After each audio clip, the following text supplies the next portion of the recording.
My son, despise not thou the chastising of the Lord. Despise not thou the chastising of the Lord. Read that again.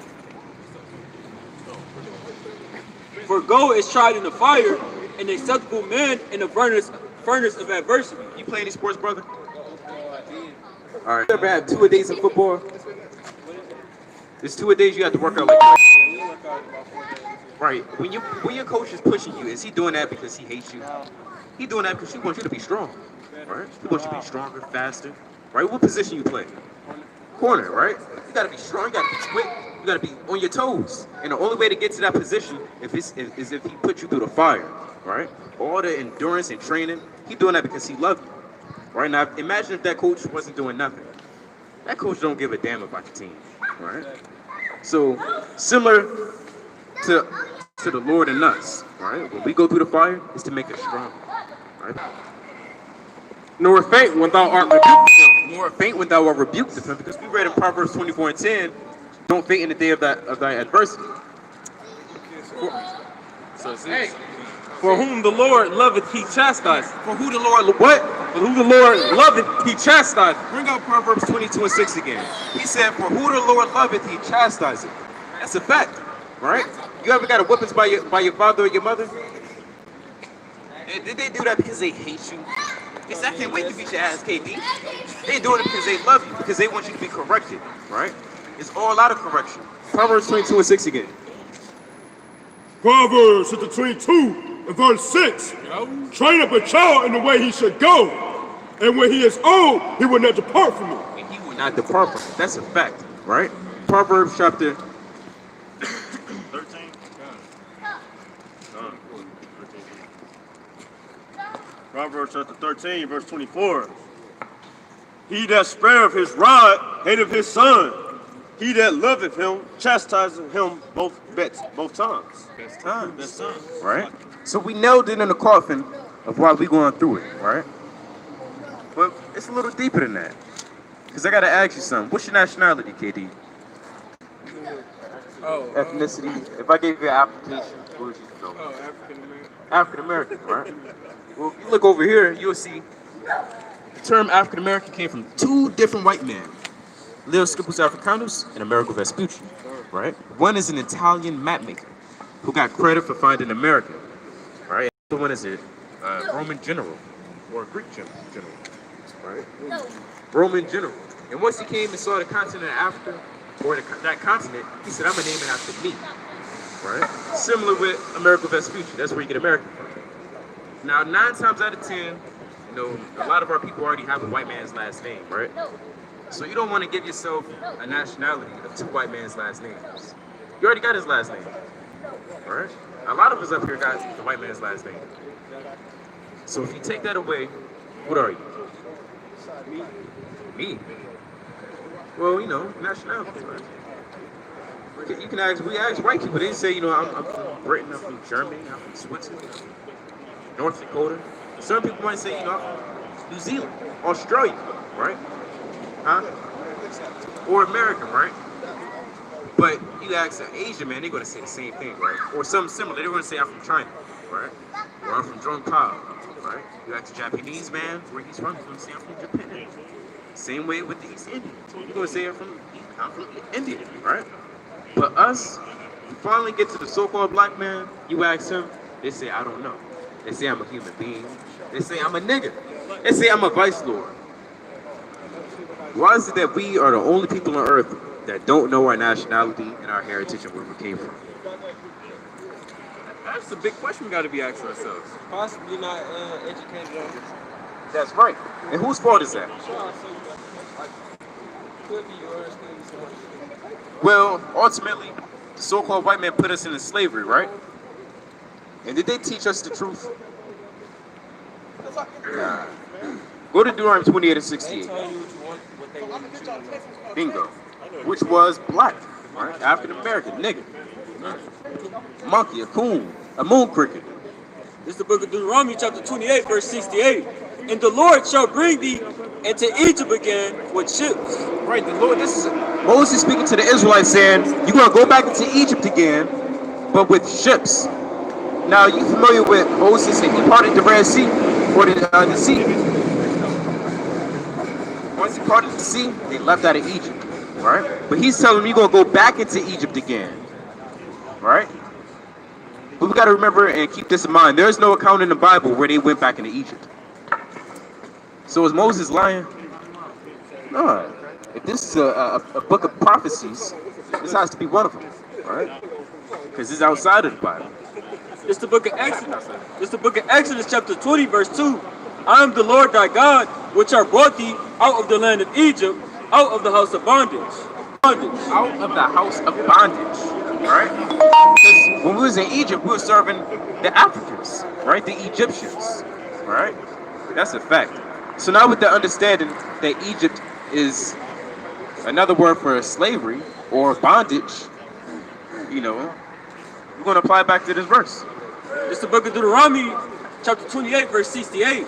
And the Lord shall bring thee into Egypt again with ships. With what? With ships. You're going to go back into slavery again, captivity again, with what? With ships. With ships. And we know this place is Egypt. Why? You open up this dollar bill. You open up the dollar bill, not only do you see a white man, right? But you see a pyramid and an eagle, right? Out of all the symbols and pictures on earth, they put a pyramid right there to let us know this is Egypt 2.0. Okay? Now bring that out again, Deuteronomy 28 and 68. And the Lord shall bring thee into Egypt again. Are you going to go into slavery again, but with what? With ships. With ships. KD, how'd your ancestors get to America? By water, right? Or, you know, on the water. Through what mode of transportation? Ships. Go on. By the way whereof I spake unto thee, thou shalt see it no more again. Have you seen your homeland? Alright, go on. And there you shall be sold unto your enemies. Alright, once your ancestors was taken off the boat, was they sold to the aliens? Was they sold to the Chinese man? So-called white man, right? Well, what did the Bible say? And there you shall be sold to your enemies. The Bible called them, they're our enemies. That's right. Go on. For bondmen and bondwomen. And we know that to be true because you look down here. Those are the bondmen and bondwomen. Or that's slave masters. That's another way of saying slave masters, right? Yeah. And we was put into bondage by them. They fed our babies to gators, right? Our young ones, kids that's his age. That's what the so-called white man did. For bondmen and bondwomen, and no man shall buy you. And no man redeemed us out of this captivity, right? That's true because, you know, you had Marcus Garvey, Malcolm X, Khalid Muhammad, who else? Louis Farrakhan. All these people and ministers, they tried to deliver us out of this captivity, but they didn't do a damn thing at the end of the day. We still serving the white man. We still waking up at 7 a.m. and working. We still pulling our wallet and giving him all our money at the end of the day. So it's clear as day, we're still in captivity. All right? So which people on earth can say, that's me? Huh? What you mean, like? Which people on earth can say, well, only my ancestors came here on slave boats, sold to the white man, and another land. Every man? Well, you got to think about it. Did the East Indian man come here on slave boats? We're going to do process elimination. Not the Indian man, not the Chinese man, right? Not the Japanese man, not the white man. They came here on boats, but they didn't, you know, they wasn't in bondage, right? So that leaves us. Our ancestors was the only ones that was brought here on slave boats, all right? So who is it speaking to? Us. Go to Deuteronomy 29 and 1. This is the book of Deuteronomy chapter 29 verse 1. Nope. These are the words of the covenant which the Lord commanded Moses to make with the children of Israel. To make with the children of who? The children of Israel. Black people. The children of Israel. Nigglets. The children of Israel. Monkeys. The children of Israel. Children of Israel. Right? So what would you be? Child of the Lord, but an Israelite, right? You know Christ was an Israelite? Or he is an Israelite? We're going to show you. Go to Hebrews 7 and 14. Right? And yeah, Hebrews 7 and 14, Revelation 1 to 13. Go to verse 1. Okay? Go to Lamentations 4 and 7, Job 30 and 30. Revelation chapter 1 and verse 1. The revelation of Jesus Christ, Right, this is revealing Christ. which God gave unto him to shew unto his servants things which must surely come to pass. Okay. And he sent and signified it by his angel unto his servant John, That's right. who bare record of the word of God and of the testimony of Jesus Christ, and all the things that he saw. And all the things that John saw. John the Revelator. John the Baptist already died. He was beheaded. So go to verse 13. Verse 13, and in the midst of the 7 candlesticks, one like unto the Son of Man. One like unto the Son of Man. Right? This is telling us the image of Christ is about to tell us. Clothed with a garment down to the foot, and girt about the paps with a golden girdle. He had a long garment on. Right? His hands and his hairs were white like wool. They were white like wool. Right? They was white because he was getting up there in age and he had a lot of stress. Right? But I want to focus on this image. Does that man have white woolly hair? Of course not. It's actually the complete opposite. It's blonde, stringy hair. That's strike one. As white as snow, and his eyes were as a flame of fire. His eyes was a flame of fire. He drank wine, right? Go to Luke 22 and 15. You see his eyes right there? It's blue. That's strike two. I'm going to show you that Christ drank wine in the book of Luke chapter 22, verse 15. Luke chapter 22, verse 15. And he said unto them, with desire have I desired to eat this Passover with you before I suffer. For I say unto you, I will not any more eat thereof until it be fulfilled. Verse 30. That ye may eat and drink at my table in my kingdom, and sit on the throne judging the 12 tribes of Israel. Right. Ultimately, the Lord's not going to drink or eat until all of Israel is waking up. Right? Just letting you know that Christ drank wine, and when you drink wine, your eyes get red. His eyes were a flame of fire, and his feet like unto fine brass. Like unto fine brass. You take brass, that's a derivative of brown, like that poster, right? Take brass, you throw it in the furnace.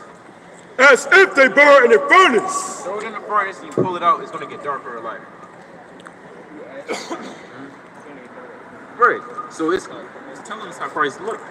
His feet were as bronze as if they was burnt in a furnace. If your feet is one color, the rest of your body got to be the same color. Right? So his whole skin is chocolate, right? He's a dark-skinned man. So they lied to us in the churches, right? Because a lot of our people, when they close their eyes to pray, they think of that man, right? He's like this, I love you. That's not Christ. I'm going to show you 2 more verses about color in the Bible because nobody else is going to tell you, right? Nobody's going to love you enough to let you know who you are, how to keep the Lord's commandments, and how to love you God. Could that be one of the reasons he got put on the cross? What? Well, not really. He had to be put on the cross for a greater reason, right? To die for Israel. Book of Job chapter 30 and verses 30. My skin is black upon me, and my bones are burned with heat. My skin is what? My skin is black upon me.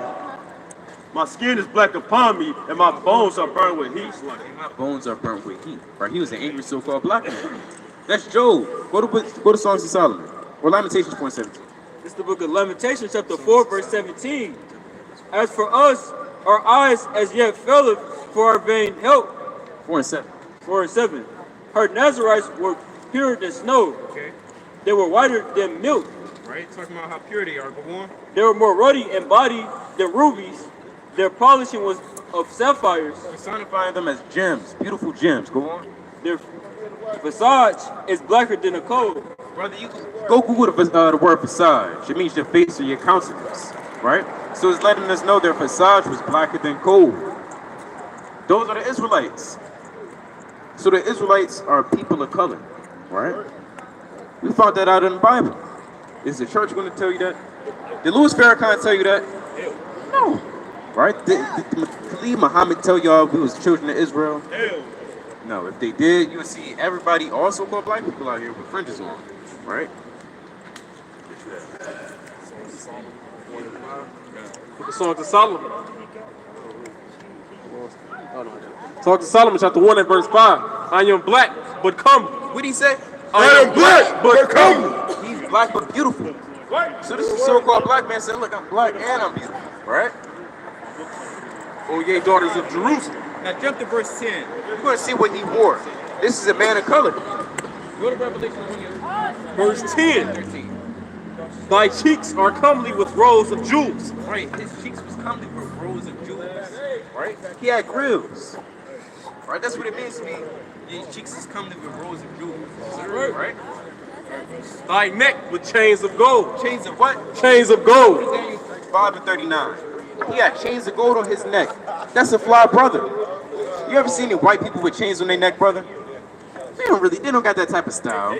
They don't move like we do. That's just a fact. It's lucky. We will make the borders of gold with studs of silver. Studs of silver. They got the gold chains. They got the gold teeth. They had the freshest robes. They was doing it cold. Go on. While the king sitteth at the table, my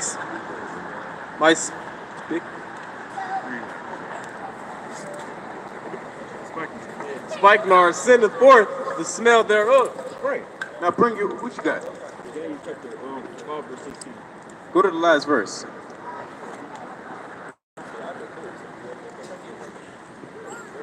This is verse 29. This is the book of Daniel, chapter 5, verse 29. Bring it out. They commanded Belshazzar, and they clothed Daniel with scarlet and put a chain of gold about his neck. What did they do? And put a chain of gold about his neck. They put a chain of gold around his neck. That's a brother. That's a fly brother. Right?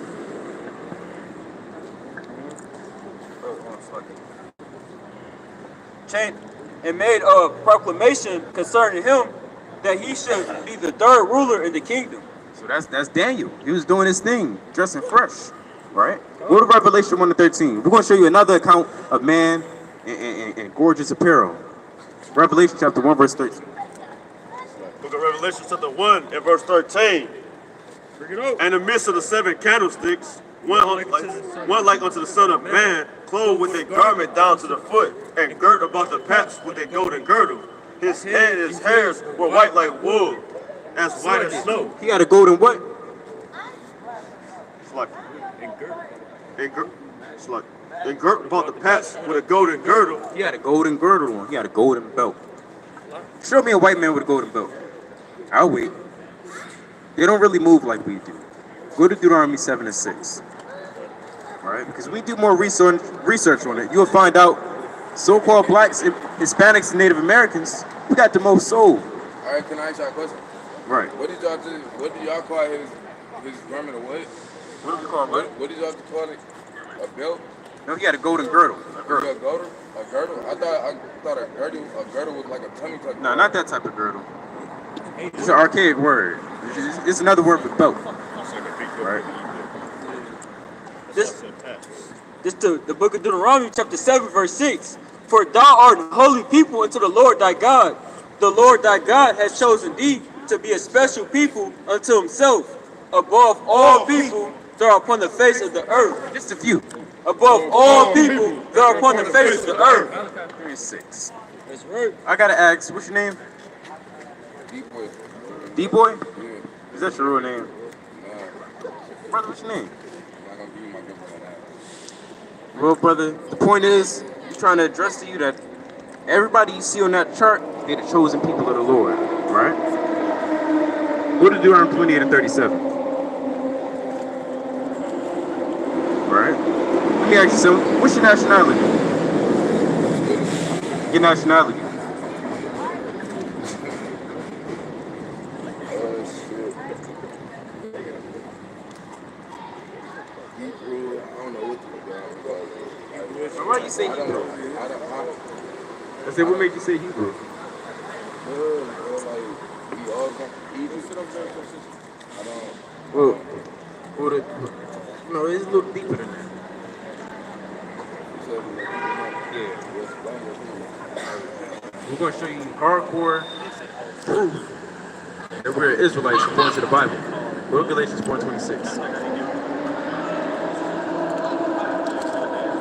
the book of Galatians, chapter 4, and verse 26. But Jerusalem, which is above, is free, Keep this in mind. We're a people before we're a place. which is the mother of us all. Right? You ready for slavery? For it is written, Rejoice, thou barren that bearest not. Break forth and cry, thou that travelest not. Read 26 again slowly. But Jerusalem, which is above, is free, which is the mother of us all. Jerusalem is the motherland. Right? So we don't come from Egypt. In fact, the word Egypt, that's a Greek word. All right? And the word, the language Greek hasn't been around forever. So what was it before Greek? What was it before Egypt? It was Mizraim, which is a Hebrew word, which is also found in the Bible. All right? And the word Mizraim means bondage, or stuck between a rock and a hard place. All right? So we find out that Hebrew is the Lashon Kodash. That means the ancient or holy language, or the holy tongue. All right? This is the book of Deuteronomy, chapter 28, verse 37. And thou shalt become an astonishment, a proverb, and a byword among all nations, where the Lord shall lead thee. Right. That's talking about us. No matter where we go, we're going to have a byword or a proverb awaiting for us. Right? I just seen a video today. The majority of people in China, they feel funny towards African Americans, so-called. Right? They call us nigglets. I forgot what they call us, but even if you want to go to Iraq or the Middle East, they call you a bid, right? Meaning slave or cotton picker, right? You want to go to Africa, they're going to call you a cotton. We've experienced it, right? We went through that, right? You want to go to America from another country, all right? They're going to call you nigger, niglet, black man, coon, moon cricket, monkey, right? So no matter where we go, we're going to have a proverb and a byword awaited for us. Go to Deuteronomy 28 and 68. This is the book of Deuteronomy, chapter 28, verse 68.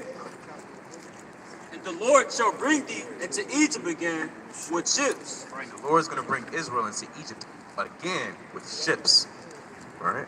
This is Moses speaking to the Israelites, saying, look, y'all about to go into slavery. Y'all keep sinning. All right? It's about to happen. Now keep this in mind. They already left Egypt in the book of Exodus. But he said you're going to go back into Egypt again. All right? And not only that, there's no account in the Bible where they walked or went back into Egypt. So this is speaking about a prophecy. Because we got to remember this is a book of prophecies. Okay? This is the book of Exodus, chapter 20, verse 2. I am the Lord thy God, which have brought thee out of the land of Egypt, out of the house of bondage. Out of the house of what? Out of the house of bondage. Out of the house of bondage. So it's letting us know again that Egypt just means captivity. Or slavery. Servitude. Bondage. Go to Psalms chapter 107, verse 10. The book of Judith, chapter 4, verse 10. Alright? We're going to really nail it in the coffin before you leave, because a lot of people believe, we Egyptians. We know we're not Africans. Alright? That's how lost our people are. Alright?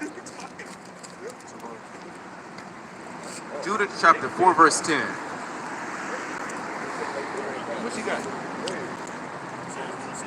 Hey, bring that up. Verse 10.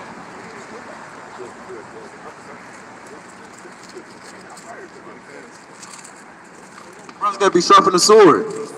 Psalms chapter 107, verse 10. Psalms chapter 107, verse 10. Such as sit in darkness and in the shadow of death, being bound in the affliction of an iron. Right. Hold that. Read that again. Deuteronomy 28 and 60. It's the book of Deuteronomy, chapter 28, verse 68. And the Lord shall bring thee into Egypt again. Right. We know Egypt is bondage, captivity, slavery. Right? With what? With ships. With ships. How did we get here to America? With ships, right? That was your ancestors. Psalms chapter 107, verse 10. Such as sitting in darkness in the shadow of death, being bound in affliction of iron. It's describing the condition of us being in those slave ships, bounded in iron, in darkness, right? Somebody having a period on you. Somebody shitting on your chest. That's how closed and compact it was. Because they rebelled against the words of God. Right? Because they rebelled against the word of God. Book of Judith, chapter 5, and verse 11. Therefore the king of Egypt rose up against them and dealt subtly with them and brought them low. Right. The Egyptians, they brought us low. Now bring that out again one more time. Deuteronomy 28 and 60. Deuteronomy chapter 28, verse 68. And the Lord shall bring thee into Egypt again with ships. The Lord is going to bring us into Egypt or slavery again with ships. All right? That Egypt is talking about America. All right? We know that to be true. We bring that again. You got the pyramid and you got the Egypt, right? They put that pyramid right there so you can remember that this is Egypt 2.0, right? Even America, it resembles or it carries a lot of traits that Egypt did, right? They got the obelisk or obelisk. They got the tall towers, all right? Similar government. And the Lord shall bring thee into Egypt again with ships. By the way whereof I spake unto thee, thou shalt see it no more again. Have y'all seen your homeland before? You say what? Have you seen your homeland before? Homeland? A movie, Homeland? No, have you seen your homeland before? Oh, no. Right. Now, if y'all did, y'all would have told us your nationality, right? Because people from their homeland, they typically know their nationality, all right? I like to bring up the example Superman. He came here from Krypton, right? But he was born and raised in America, and he's calling himself an American. He even took on the name of America. He said, I'm Clark Kent, all right? He's really a Kryptonian. And there you shall be sold into your enemies. Right? And once your ancestors got off the slave boats, right? Off those slave boats, they were sold them to the enemies, right? Which is the so-called white man. That's what the Bible referred to him as, the enemies though. For bondmen and bondwomen